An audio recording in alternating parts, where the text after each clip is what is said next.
Hello दोस्तों, आज हम इस वीडियो में फिर से सीखने वाले हैं एक इंटरेस्टिंग टॉपिक। इस वीडियो में आपका हर एक डाउट और कंफ्यूजन क्लियर हो जाएगा। आपने कई बार देखा होगा इंग्लिश में ऐसे कई वर्ड्स है जिनका हिंदी में मीनिंग सेम होता है। जैसे कि स्मेल, स्मेल का मतलब सूंघना होता है। स्निफ, स्निफ का मतलब भी सूंघना होता है। स्टॉप, स्टॉप का मतलब रुकना होता है। हॉल्ट, हॉल्ट का मतलब भी रुकना होता है। उसी तरह हियर, हियर का मतलब सुनना होता है और लिसन का मतलब भी सुनना होता है। ऐसे कई वर्ड्स है जिसका हिंदी में मीनिंग सेम होता है, पर कौन सा वर्ड कहां पर यूज करें, कौन से सेंटेंस में यूज करें, यह हम इस वीडियो में सीखेंगे। मैं सुनील, आपका इंग्लिश ट्रेनर। आप देख रहे हैं इजी इंग्लिश विद सुनील। चलो लेसन शुरू करते हैं। सबसे पहला वर्ड देखते हैं स्मेल। SMELL, smell. स्मेल का मतलब होता है सूंघना। एक नॉर्मल तरीका है कि नाक के जरिए हम किसी गंध को महसूस करते हैं। एग्जाम्पल्स देखते हैं। The food smells delicious, the food smells delicious. खाने की खुशबू बहुत अच्छी आ रही है। स्मेल आ रही है, गंध आ रही है, आप उसे महसूस कर रहे हो। नेचुरल वे है। I can smell fresh flowers in the garden, I can smell fresh flowers in the garden. मुझे बगीचे में ताजे फूलों की खुशबू आ रही है। ताजे फूलों की खुशबू आ रही है, अपने आप आ रही है, बगीचे में फूल है इसलिए। अब देखते हैं स्निफ। इसे बोलेंगे स्निफ। स्निफ का मतलब भी सूंघना होता है। इसका एग्जैक्ट मीनिंग क्या है कि नाक से हल्के से सूंघना होता है। जानबूझकर सूंघते हैं ना हम, किसी चीज को स्मेल लेते हैं देखने के लिए कौन सा स्मेल है। जानबूझकर सूंघना मतलब देखने के लिए कि गंध कौन सी है, कहां से आ रही है। देखते हैं एग्जाम्पल में। He sniffed the old book, he sniffed, sniffed, sniff का पास्ट टेंस है। द ओल्ड बुक, उसने पुरानी किताब सूंघी। किताब कहीं पे तो पड़ी होगी, बहुत टाइम से पड़ी होगी, धूल बैठी होगी, उसने पहले सूंघ के देखी, बहुत स्मेल आ रहा है, बहुत दिन से यूज नहीं की है, तो उसे साफ करके यूज करे। और एक एग्जाम्पल देखते हैं समझने के लिए। The cat sniff the fish and started eating, the cat sniff the fish and started eating. बिल्ली ने मछली को सूंघा और खाना शुरू कर दिया। बिल्ली ने पहले मछली को सूंघा, बाद में खाया है ना। सूंघ के देखा पहले कि वो मछली है कि नहीं, बाद में उसने खाया। समझे स्निप को कब यूज करना है। आगे बढ़ते, कौन सा वर्ड है। स्टॉप। स्टॉप का मतलब होता है रुकना, किसी चीज को रोक देना या फिर किसी चीज को चलने से रोक देना। एग्जाम्पल्स देखते हैं। We should stop wasting time, we should stop wasting time. हमें समय बर्बाद करना बंद करना चाहिए। यहां पे डायरेक्ट बोल दिया है कि हमें समय बर्बाद करना बंद कर देना चाहिए, इसलिए स्टॉप का इस्तेमाल किया है। उसी तरह he stop the car at the red light, he stop, stop, stop का पास्ट टेंस है। The car at the red light, उसने लाल बत्ती पर कार रोक दी। समझे स्टॉप का इस्तेमाल कब करेंगे। अब देखते हैं हॉल्ट। यह है हॉल्ट, HALT, हॉल्ट। हॉल्ट का मतलब भी होता है रुकना, स्टॉप का मतलब भी रुकना होता है, तो दोनों में अंतर क्या है। हॉल्ट का मतलब होता है अचानक से कोई चीज पूरी तरह से रुक जाना। सेंटेंस देखते हैं। The train came to a sudden halt, the train came to a sudden halt. Train अचानक रुक गई, अचानक रुक गई। सिंपल है। हॉल्ट का इस्तेमाल कब करेंगे, जब कोई चीज अचानक रुकती है।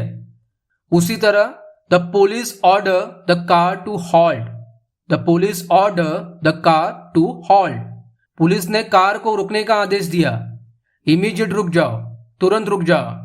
समझे हॉल्ट कब यूज होता है, स्टॉप और हॉल्ट में अंतर क्या है। नेक्स्ट कौन सा है, हियर। हियर का मतलब होता है सुनना, कानों से सुनना, किसी आवाज को सुनना है। नेचुरल तरीका है, हम कानों से सुनते हैं। Can you hear me clearly, can you hear me clearly.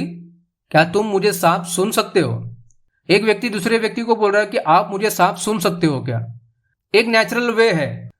उसी तरह she heard a strange noise at night, she heard, heard here का पास्ट टेंस है। A strange noise at night, उसने रात में एक अजीब आवाज सुनी, उसने रात में एक अजीब आवाज सुनी, कानों से सुनी, नेचुरल है सुनना। अब देखते हैं लिसन। लिसन का मतलब भी होता है सुनना, पर ध्यान से सुनना। किस लिए यूज करेंगे, ध्यान से सुनने के लिए, ध्यान देकर किसी आवाज या किसी व्यक्ति की बात सुनना। एग्जाम्पल देखते हैं तब आप समझोगे। Please listen to me carefully, please listen to me carefully. कृपया मेरी बात ध्यान से सुनो। एक व्यक्ति दूसरे व्यक्ति को क्या बोल रहा है कि मेरी बात ध्यान से सुनो। इसकी जगह पर आप हियर लिख नहीं सकते हो, क्योंकि हियर का मतलब सिर्फ सुनना होता है। Please hear to me carefully ऐसे नहीं होता है। तो करेक्ट वर्ड क्या है? Please listen to me carefully. आपको लिसन का इस्तेमाल करना है ध्यान से सुनने के लिए। You should listen to your parents. You should listen to your parents. तुम्हें अपने माता पिता की बात सुननी चाहिए। माता पिता की बात सुननी चाहिए। हमारे माता पिता होते हैं, अच्छे के लिए बोलते हैं, तो हम सुनते हैं ना, ध्यान लगा के सुनते हैं, वरना हमें फटके पड़ेंगे। समझे? लिसन कब यूज करना है और हियर का यूज कब करते हैं, दोनों में अंतर क्या है? अब आगे बढ़ते हैं, देखते हैं थिंक। थिंक का मतलब क्या होता है? सोचना, किसी चीज के बारे में सोचना, दिमाग में विचार लाना। एग्जाम्पल्स देखते हैं। ही thought of a new idea.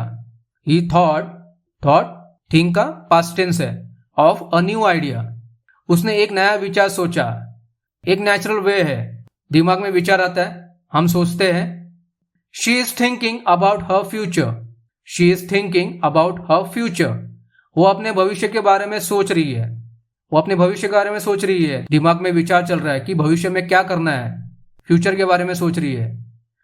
अब देखते हैं कंसीडर। इसे कंसीडर बोलेंगे। कंसीडर का मतलब भी होता है सोचना, विचार करना, पर ध्यान से सोचना, ध्यान से विचार करना। कोई डिसीजन लेने से पहले, कोई निर्णय लेने से पहले ध्यान से सोचना।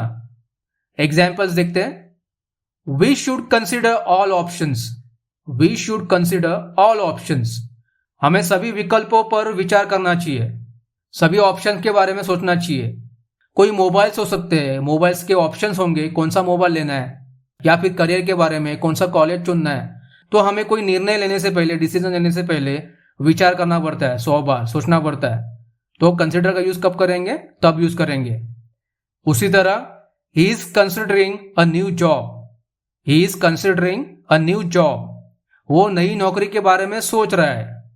सोच रहा है कि नई नौकरी मिलेगी तो सैलरी भी अच्छी मिलेगी। कोई डिसीजन लेने से पहले सोच रहा है। इसकी जगह पर आप थिंक का इस्तेमाल भी कर सकते हो, तो इसका मीनिंग चेंज हो जाएगा। He is thinking about a new job. वो सिर्फ सोच ही रहा है, कोई डिसीजन लेगा कि नहीं लेगा वो पता नहीं। जब आप कंसिडर यूज करते हो तो इसका मतलब होता है कि आप सोच रहे हो कोई डिसीजन लेने से पहले। समझे कंसिडर का यूज कब करेंगे और थिंक का यूज कब करेंगे? आगे बढ़ते हैं। सभी को पता है इसके बारे में। शो। शो का मतलब होता है दिखाना, किसी चीज को दिखाना। Please show me your passport. Please show me your passport. कृपया मुझे अपना पासपोर्ट दिखाएं। सिंपल है, सामने वाला इंसान पूछ रहा है कि मुझे अपना पासपोर्ट दिखाओ। He showed me his new car. He showed show का पास्ट टेंस है, मी हिज न्यू कार। उसने मुझे अपनी नई कार दिखाई। उसने नई कार खरीदी, कोई किसी का दोस्त होगा तो उसने उसे वो दिखाई। समझे? शो का इस्तेमाल कब करेंगे? अब देखते हैं रिवील। इसे बोलेंगे रिवील। रिवील का मतलब दिखाना नहीं होता है, प्रकट करना होता है, उजागर करना होता है। किसी छिपी हुई या गुप्त चीज को प्रकट करना होता है। एग्जाम्पल्स देखते हैं तब आप समझोगे। He revealed the truth to his friends. He reveal का पास्ट टेंस है, the truth to his friends. उसने अपने दोस्तों को सच बताया। कोई छुपा हुआ राज था, सच था, उसने दोस्तों के सामने उजागर कर दिया, खोल दिया। The magician revealed his trick. The magician revealed his trick. जादूगर ने अपना जादू का राज खोल दिया। जादूगर ने अपने जादू का राज सबके सामने उजागर कर दिया, प्रकट कर दिया कि मैं जादू कैसे करता हूं। समझे? रिवील का यूज कब करना है? नेक्स्ट देखते हैं कौन सा है। विन। सभी को पता है विन का मतलब क्या होता है? जीतना, किसी कंपटीशन में या फिर किसी स्पोर्ट्स में, खेल में जीतना। He won the race easily.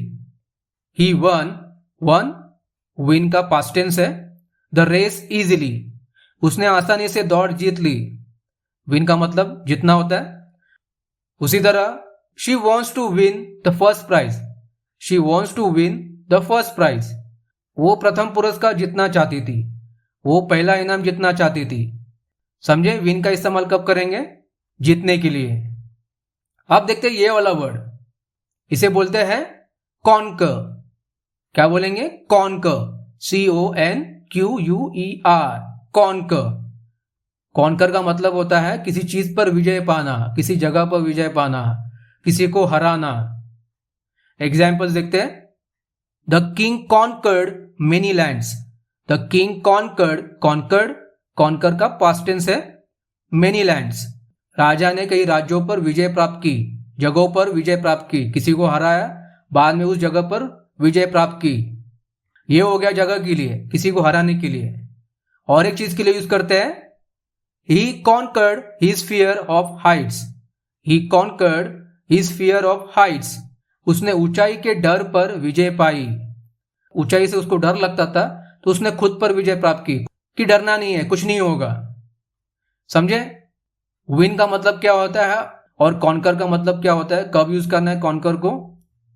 I hope आप समझ गए होंगे सब कुछ, कौन सा वर्ड कहां पर यूज करना है, कौन से सेंटेंस में यूज करना है और कब यूज करना है और उसका मीनिंग क्या है।